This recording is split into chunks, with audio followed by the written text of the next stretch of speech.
If you think you've heard every creepy morgue story out there, think again.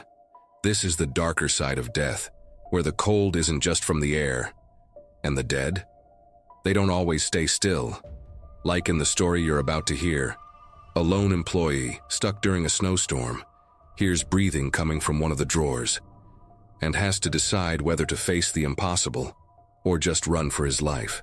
But before we jump in, make sure you're subscribed so you don't miss any of these terrifying stories, and drop a comment letting me know where you're watching from. Detroit in January is a frozen hell, not the kind that burns, but the kind that devours you slowly, making every breath hurt as if your lungs are filled with needles. And that night, the snowstorm was so heavy even the dead must have felt cold. I've worked at the city morgue for 8 years, night shift of course. No one wants to be alone with the corpses when the sun goes down. But for me, it had always been just a job. Until that night. The place is so cold you get used to the scraping of ice on the walls, the sound of steel doors closing, the silence that seems to thicken every minute. But that night, something was different. The storage room, which usually sits at around 5 degrees Celsius, was so cold the thermometer just froze. I looked at that thing and thought, this isn't normal. The bodies were all there, each in its drawer, labeled and waiting for autopsy or identification. Nothing out of the ordinary, until I heard it. It was low, almost imperceptible, a sound that shouldn't exist in that place. Breathing. I stopped dead in my tracks, my hand still on the handle of the drawer I was about to pull. My own breath caught in my throat. No. No way. It was just the wind outside, hitting the old windows. Except it wasn't. The sound was coming from behind me, from drawer 12B. My heart raced, but I forced myself to think rationally. Sometimes gases escape from bodies, make strange noises. It's happened before. Only, this wasn't a crack, it wasn't a dead sigh, it was breathing. Slow, controlled, as if someone were sleeping in there. I approached slowly, my hand trembling as it touched the cold metal. Just look. It's just a look and confirm there's nothing. I pulled the drawer. The body was of a man, maybe in his 40s. Pale skin, blue lips, nothing unusual. Until I saw the vapor coming out of his mouth. No, no, no, no. I took a step back, but it was too late. The corpse's eyes opened. They were black. Not dark, not dilated, black. As if someone had shoved 2 pieces of coal deep into his sockets. Then the lights exploded. Not flickered, not failed. Exploded.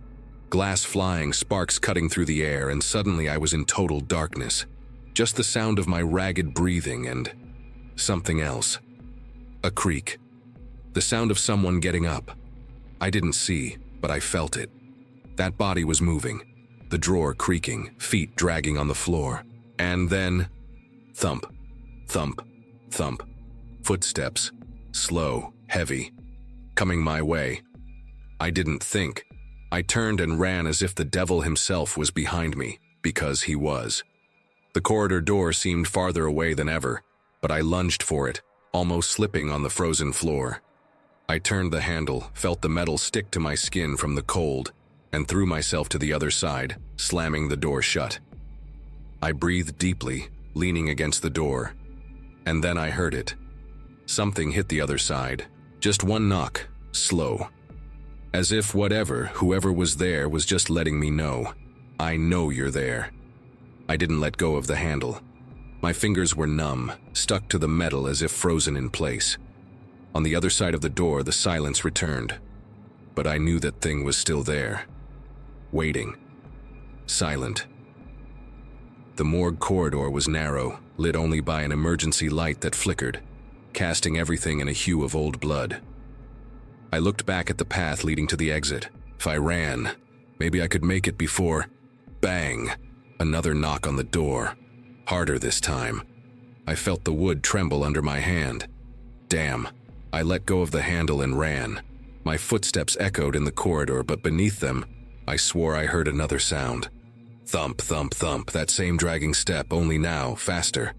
When I reached the reception area, my hands were shaking so much I could barely grab the phone. I dialed 911, but the line was dead. Nothing but a low hiss, as if someone were whispering on the other end. Then I heard it. The sound of a door opening deep in the corridor. No, no, no. I threw the phone to the floor and headed straight for the supply closet. I needed something, anything, to defend myself.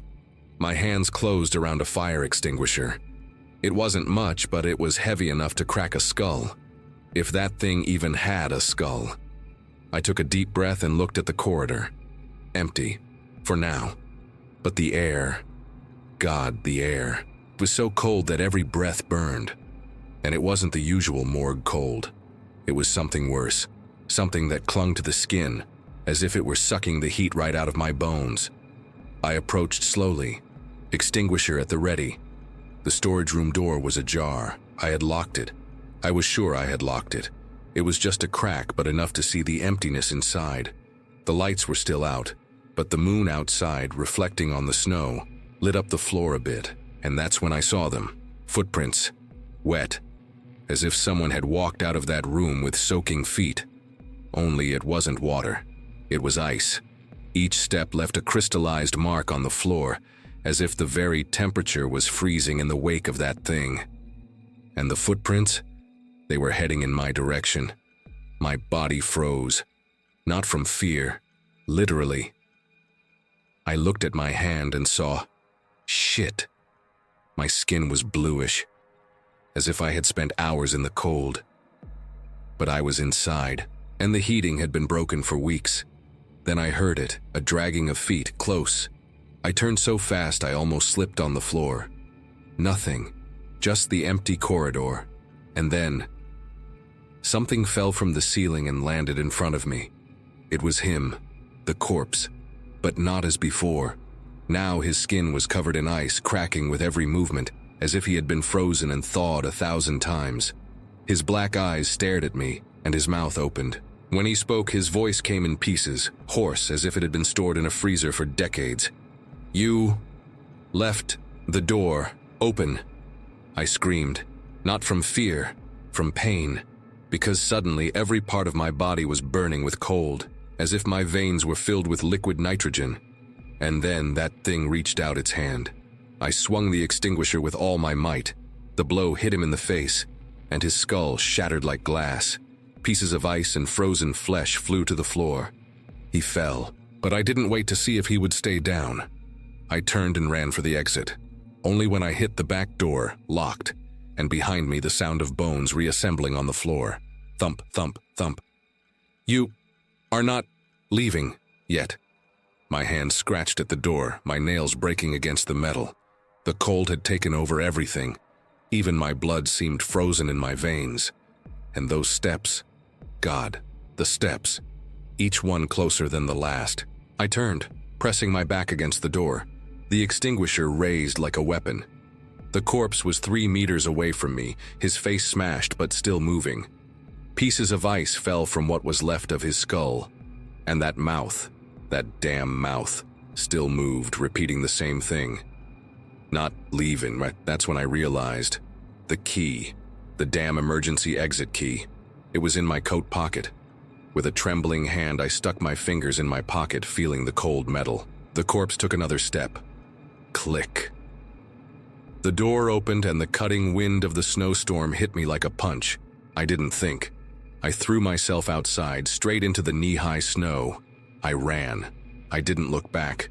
The cold hurt, but nothing hurt more than the idea of that thing touching me again. I reached my car, my hands barely feeling the key. The engine sputtered. "Please, please." And then it started. I stepped on it, the tires skidding in the snow before gaining traction. Only then did I look in the rearview mirror. He was there, standing in the middle of the parking lot, still, watching. And then, he vanished. Not disappeared, not turned to smoke. Vanished, as if he had never been there. The next day I returned with the police. The morgue was normal. Not a broken glass, not a burst light. But there was one thing wrong. Drawer 12B, empty. No body, no record of who he was, as if he had never existed. The police thought I had snapped, said it must have been the cold, the exhaustion. But I know what I saw. To this day, when winter comes and the wind cuts like a knife, I hear things. Breathing where there's no one. Footsteps behind me when the street is empty. And sometimes, just sometimes, if the cold is too cruel, I feel that same ice. The kind that doesn't come from outside, that comes from within. And then I remember the only lesson that matters. Some doors are better left closed, especially those of the dead. What a horror! What did you think of the story? What rating from 0 to 10 would you give it? Leave your opinion in the comments below. What that employee saw in that cold room no one else could explain. But some experiences with the dead don't involve movement, but conversations. The story you're about to see next shows how, even in silence, bodies can still have a lot to say. Seattle has a way of squeezing the soul until only the cold remains. And in the city morgue where I work, that cold is more than just the biting wind slipping through the cracks. It's the kind of thing that clings to your skin, even when you're wearing a lab coat and gloves. I've been Dr. Smith's assistant for 3 years, and if there's one thing I've learned in that time, it's that the dead are never truly quiet.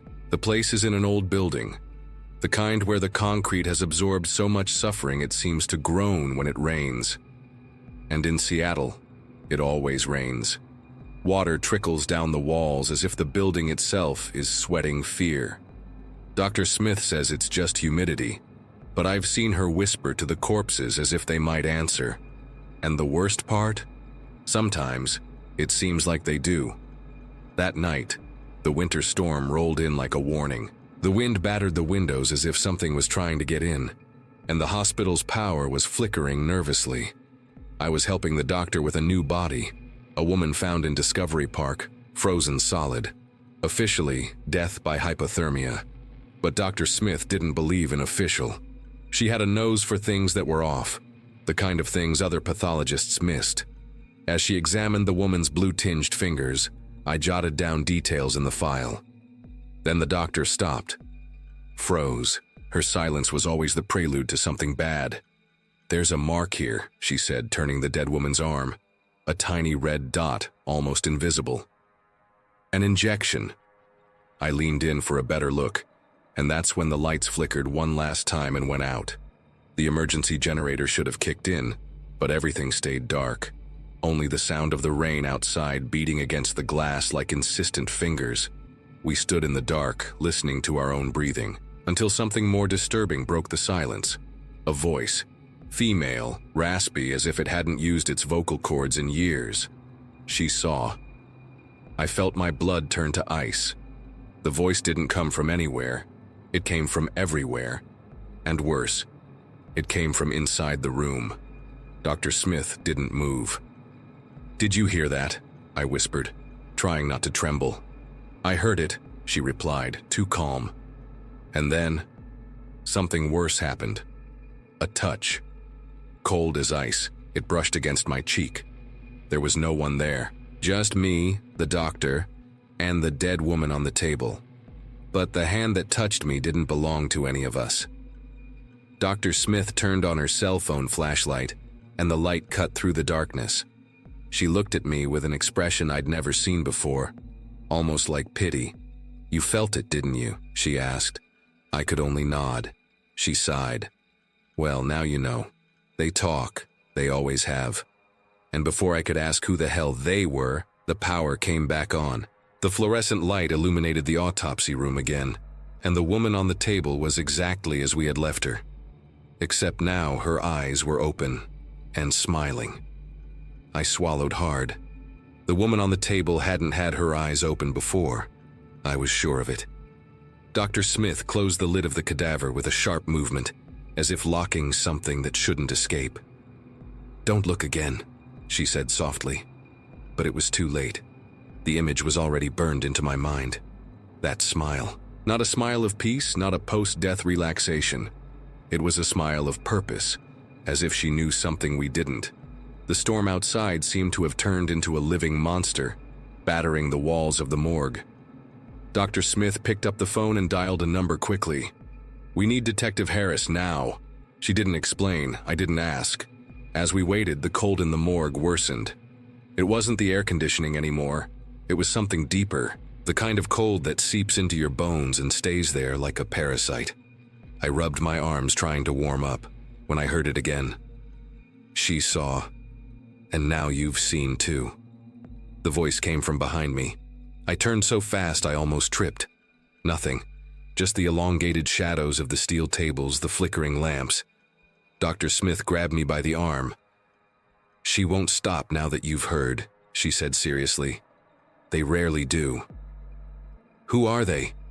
I almost screamed.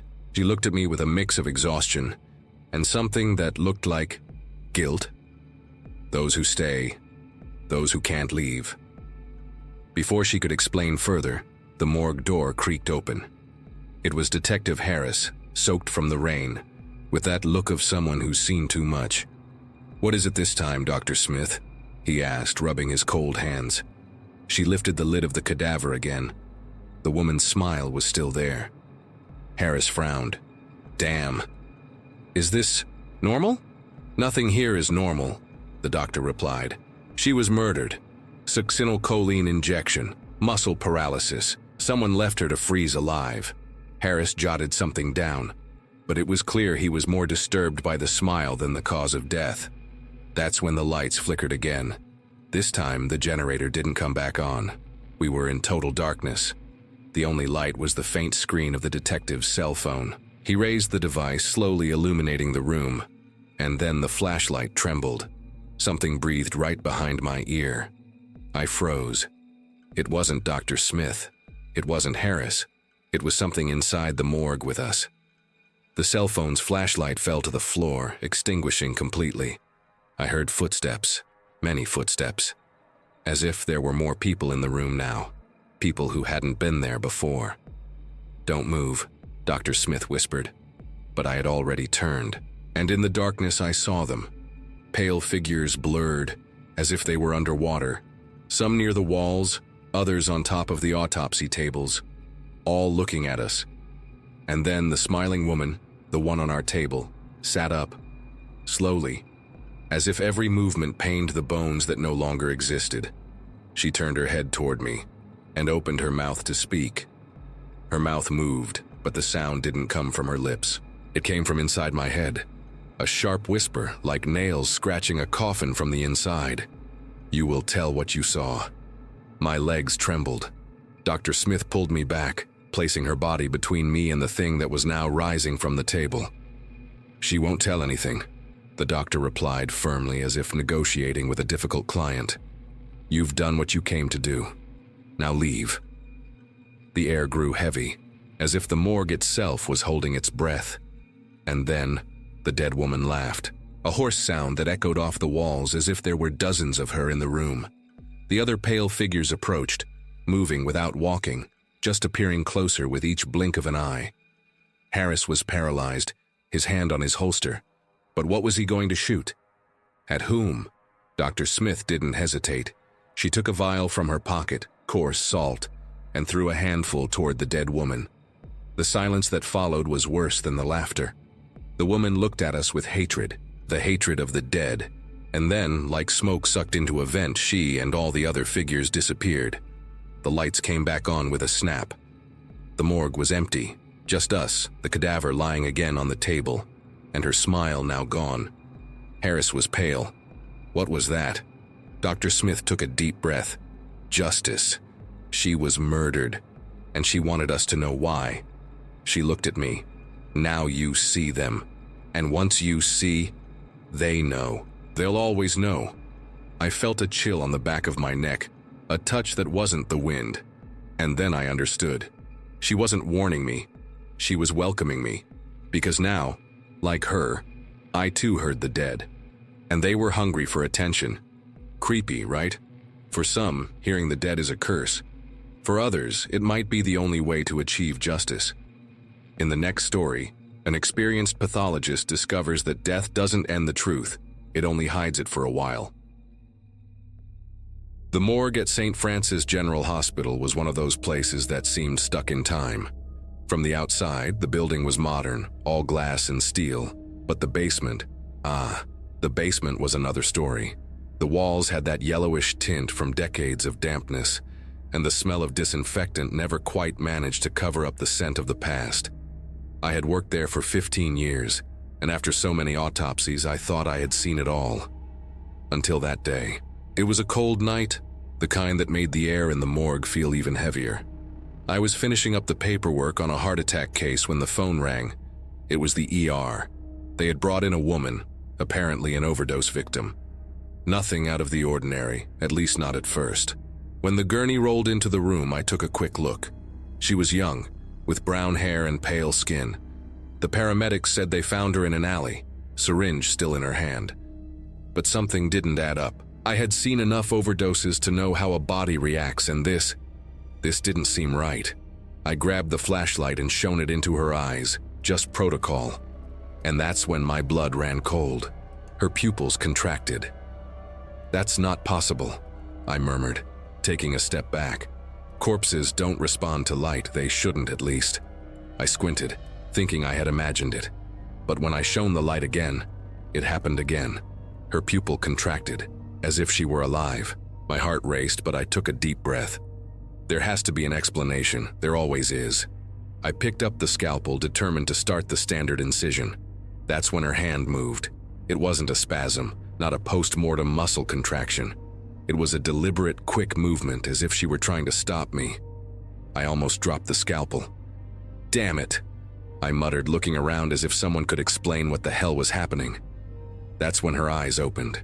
Not slowly, not like someone waking up. They opened all at once, fixed on me. They weren't glazed eyes, not the eyes of the dead. They were intelligent. And worse, they were filled with terror. I couldn't scream. I couldn't move. I just stood there, paralyzed, while a voice that wasn't mine echoed in my head. "You have to listen to me." The voice was hers. I knew it. I don't know how, but I knew. And before I could react, images flooded my mind like a fast-forwarded movie. A dark room, a man in a white coat, a needle, pain, so much pain, and then silence. When I came to, I was on my knees on the floor, sweating. The woman's body was still on the table, but now it was different. Her arms were marked, not by needle pricks, but by bruises, as if someone had held her tightly. Her neck had purple marks, subtle but undeniable, and her face was no longer that of an overdose victim. It was the face of someone who had died in fear. I took a deep breath, trying to compose myself. This isn't an overdose, this is murder. And worse, the doctor I had seen in the images. I knew him. It was Dr. Carter Mendez, one of the hospital's cardiologists. My hands trembled as I picked up the scalpel again. This time it wasn't just an autopsy, it was an investigation. And I had a feeling that if I didn't find the truth, that woman, she wasn't going to let me rest. My hands were still trembling as I began to examine the body more closely. Every detail confirmed what I already knew. This woman had not died of an overdose. The marks on her neck, the bruises on her wrists. Someone had held her tightly, someone who knew exactly what they were doing. I went deeper. When I opened the chest, the smell of chemicals rose strongly. It wasn't the usual odor of an intoxicated body.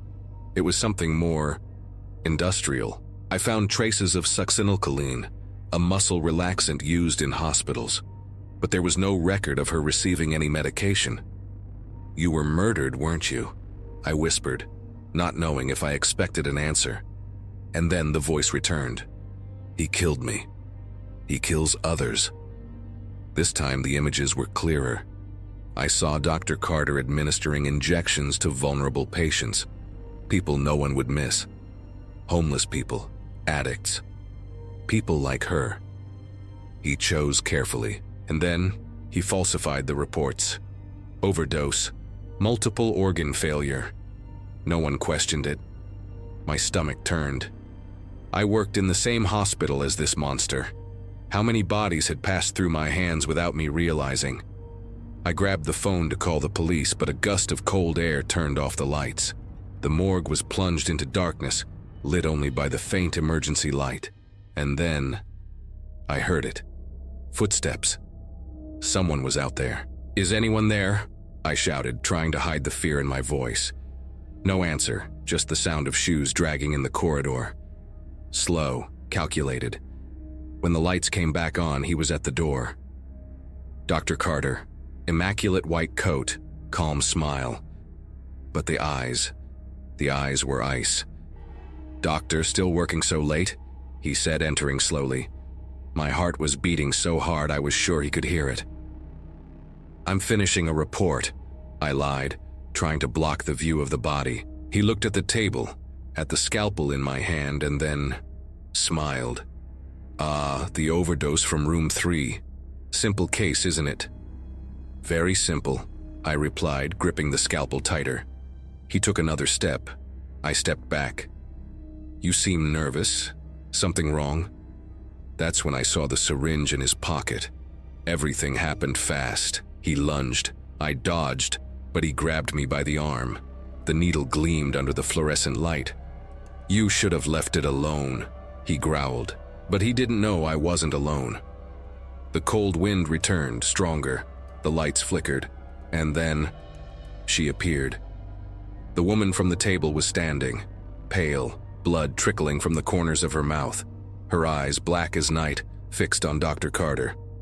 "You," her voice echoed like thunder, and for the first time the doctor seemed afraid.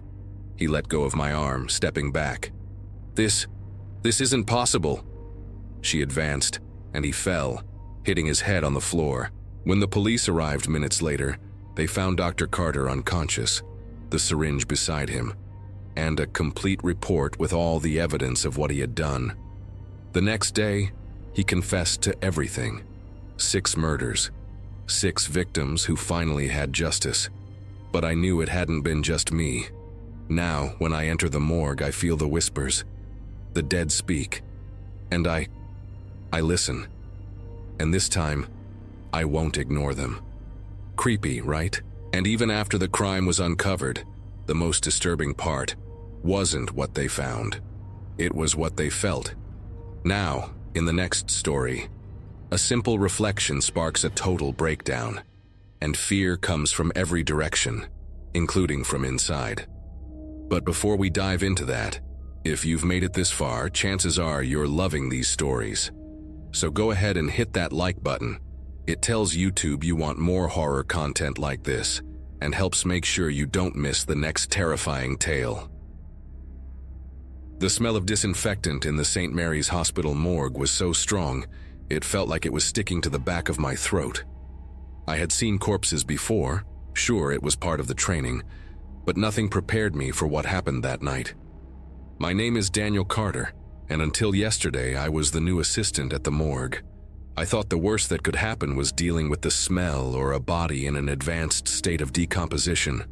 But I was wrong, so wrong. The hospital was located in downtown Montreal, one of those old buildings that seem to breathe history, and, as I discovered, other things too. The fluorescent lights hummed like irritated insects, casting a cold glow over the white-tiled walls. My supervisor, old McCormick, had warned me on the first day, "Here, the danger never comes from the dead. It's the living you need to fear." At the time, I laughed, thinking he was just trying to scare the newbie. But now I understand. It was my 3rd week on the night shift, and I was alone, as always. The morgue was in the basement, and the silence was so thick I could hear the echo of my own footsteps. I was fiddling with the computer records, updating the data on the bodies that had arrived that afternoon. That's when I saw it. In the reflection of the screen, something moved behind me. Someone. My heart skipped a beat. I turned quickly, but there was no one there. The office door was slightly ajar, just as I had left it. I took a deep breath, trying to convince myself it was just fatigue. But then, the silhouette. A figure, tall and too thin, standing in the hallway. Just for a second. When I blinked, it was gone. The feeling came right after. That creepy sensation of being watched. You know it, I know you do. It's like the air gets heavier, as if something is breathing right behind your neck. I turned again, slowly, and that's when the lights started to flicker. 1, 2, 3 times, And between each flicker, she appeared. A figure in an old medical coat, the kind from decades ago, stained with something dark. The face. God, the face was all wrong. Too pale, almost gray, and the eyes, I swear, had no pupils. Just a milky white fixed on me. The smell came with it. Formaldehyde. That sweet, suffocating chemical odor that clings to corpses. But it wasn't coming from any body. It was coming from her. And then, before I could scream, the lights came back on. And she was gone. I was shaking, trying to convince myself it had been a hallucination, until I heard the noise. Clang, clang, clang. It was the sound of the steel drawers, the ones where the bodies are stored. All of them, shaking at the same time, as if something was trying to get out. The noise echoed through the morgue, and I felt the sweat running down my back. And then, it stopped. Everything, suddenly, silent. Only one drawer remained open. Drawer 7. I didn't want to go near it, but something pulled me there, as if I had no control over my own legs. And when I looked inside, it was a man. Or at least it had been a man.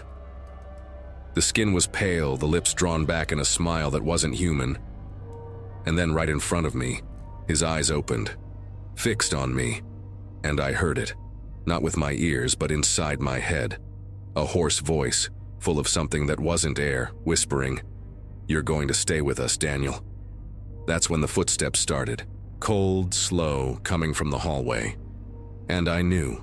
She was coming back. The footsteps echoed down the hallway, each one closer than the last. Click, clack. As if the shoes weren't quite touching the ground, just dragging. My body froze. I wanted to run, to scream, but my legs felt like they were made of lead. The smell of formaldehyde filled the air again, so strong I almost gagged. And then, between the flickering lights, I saw her. The doctor. She was standing in the middle of the hallway, that stained coat swaying as if there was a wind only she could feel. The white eyes didn't blink, they just stared. And the mouth opened slowly, as if the jaws weren't connected anymore. A sound came out, a low, hoarse moan that wasn't human. "You belong to us." That's when the other drawers started to open. Clang, clang, clang. One by one, the steel doors slid open, and from inside, pale, swollen hands reached out. Twisted fingers clawed at the air as if trying to pull me in. The bodies weren't dead, not completely. They moved, they writhed, they whispered things I couldn't understand, but I felt. It was a call, an invitation. The doctor took another step. I finally managed to move. I turned and ran like a madman, stumbling over my own feet. The hallway seemed to stretch on, the lights flickering faster now, creating shadows that moved on the walls. Something grabbed my arm, one of those cold hands coming from a drawer I hadn't even seen open. I screamed, shook it off hard, and felt the fingers snap like dry twigs. The morgue door was right there. I could see the dim light of the hall. But when I looked back, the doctor was closer, not walking, gliding, as if her feet weren't even touching the ground. And the worst? She was smiling. I reached the door, my hands sweating as I slammed the emergency button. Nothing. Locked. I heard the sound of drawers banging behind me, bodies falling to the floor, dragging themselves. The doctor raised a hand, long, bony, with black broken nails. No one escapes. That's when the emergency system finally kicked in. A shrill alarm cut through the air and the main lights came on all at once. For a second, everything stopped. And then, silence. Nothing in the drawers, no bodies on the floor. Just me, leaning against the door, breathing like I had run a marathon. When the security team arrived, they found me in shock, huddled in the corner, repeating the same thing over and over. Drawer 7. Drawer 7. I never went back to that morgue. McCormick never asked for an explanation. He just looked at me with those tired eyes and said, "I warned you." But sometimes when I'm alone in the dark, I still hear the footsteps and the smell of formaldehyde. What a scare. What did you think of the story? What rating from 0 to 10 would you give it? Leave your thoughts in the comments below. I'll never forget that winter in Chicago. The polar vortex had descended like a knife, slicing through the city with a bone-chilling cold. And there I was, like every night, at the Belmont Street morgue, supervising the overnight shift. 10 years in that place, thinking I'd seen it all. Until that night. The morgue was one of those old buildings, the kind that holds secrets in its walls. Fluorescent lights, white tiles stained with disinfectant, and that heavy silence known only to those who work with the dead. My assistant Sarah and I were finishing up processing a suicide victim. A young guy, no older than 30. Nothing out of the ordinary, just another body in the coroner's queue. That's when drawer 14 decided it wasn't going to stay quiet. I heard the noise first. That slow metallic creak, like someone was pulling from inside. I turned to look, and there it was. The drawer, open about 10 centimeters. Strange, because those things don't open on their own. They're heavy, locked. But okay, maybe the mechanism had failed. I went over, pushed it back until I heard the click of the latch. I returned to the table, picked up the clipboard. 3 minutes later, another creak. This time I stopped everything. Sarah looked at me, that chill starting to creep up her spine. "Did you touch this?" I asked. She shook her head, eyes wide. I went to the drawer, pushed it back again. This time I held it for a few seconds, as if that would stop it from moving. It didn't. As soon as I took my hand away, it started opening again, slowly, as if something or someone was pushing from inside. My blood ran cold. It wasn't the wind. It wasn't a malfunction. It was intentional. Sarah stood still, her breathing rapid. "This isn't normal," she whispered. I looked at the drawer, then at her. "Open it," I said. She hesitated but pulled. The body inside was the suicide victim, the same as before. Only now his arms were no longer crossed over his chest. They were stretched out beside his body as if he had tried to sit up. Sarah let out a little scream and stepped back. Me? I was paralyzed. Because there, in that overly lit room with the smell of chemicals in the air, one thing was certain. That man had moved. And it wasn't our imagination. That's when the light started flickering. The temperature, already low, plummeted as if someone had opened the door to hell. The air grew heavy, hard to breathe.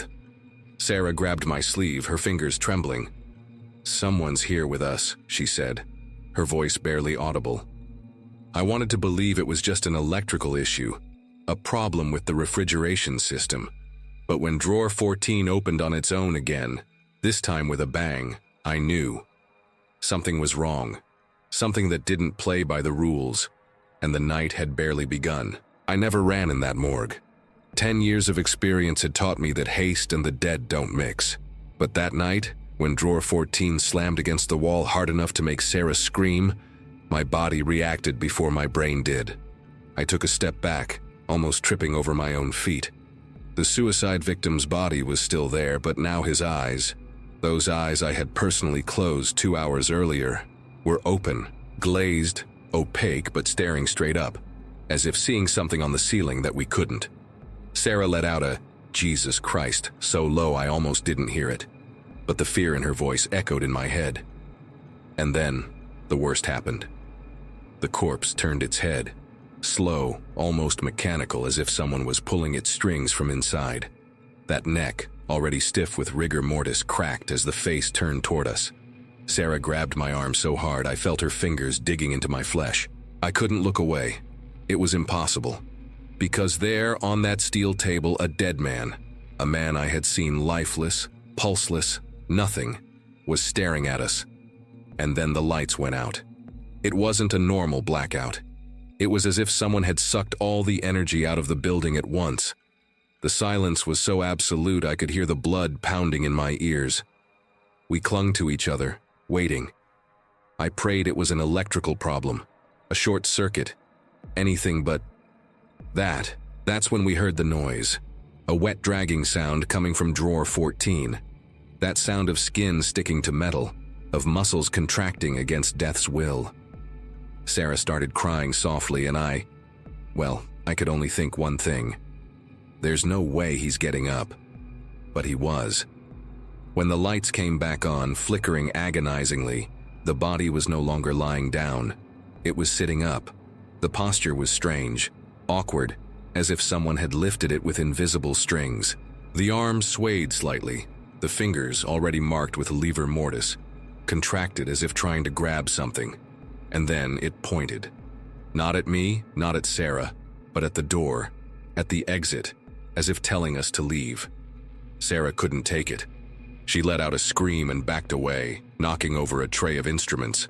The sound of scalpels and scissors hitting the floor seemed to awaken something in that place, because that's when the corpse moved again.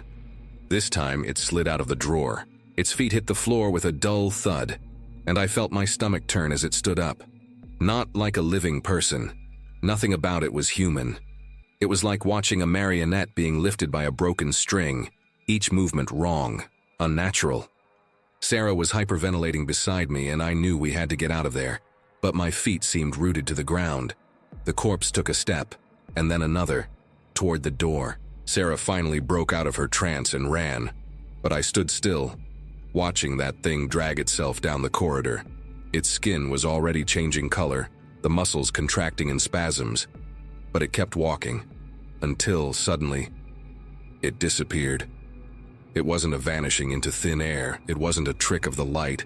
It was as if someone had erased it from existence. 1 second it was there, in the middle of the corridor, and the next, nothing. Just emptiness, silence, and that cold that still clung to my skin like a second coat. Sarah came running back, her face soaked with tears. "Did you see that?" she shouted. "Did you see?" I saw, and I knew that nothing was going to make us go back into that morgue after that.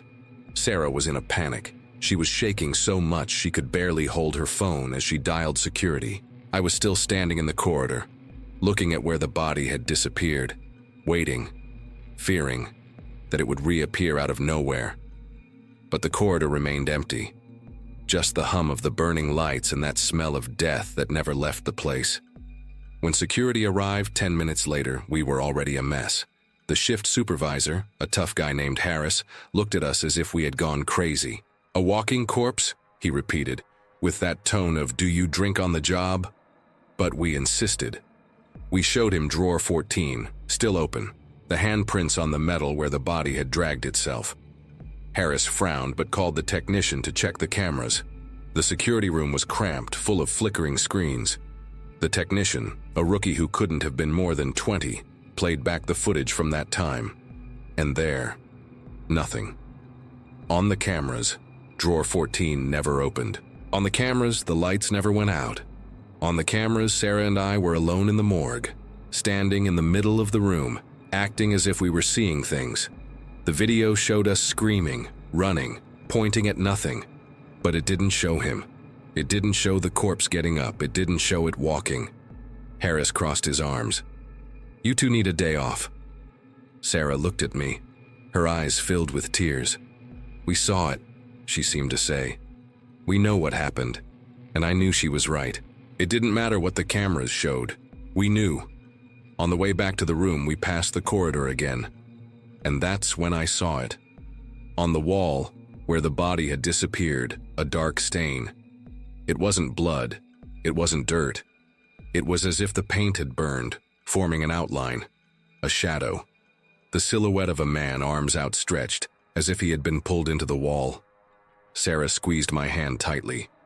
"He's still here," she whispered. And I knew she was right. The next day we quit. Harris tried to convince us to stay, said it was stress, lack of sleep, anything, but it wasn't. Because that night when I closed the morgue door for the last time, I swear I heard a creak behind me. It was drawer 14, opening again. Yeah. There are some things you see that you just can't unsee. And after that night, no one could blame the guy for leaving his badge on the desk and walking away for good.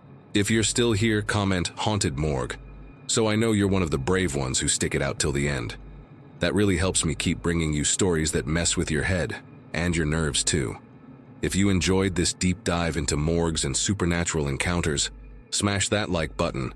It shows me these stories are gripping you as much as they haunted the people who lived through them. Oh, And there's another video right here that keeps the dark vibe going. Click it and come with me. The next body's already on its way.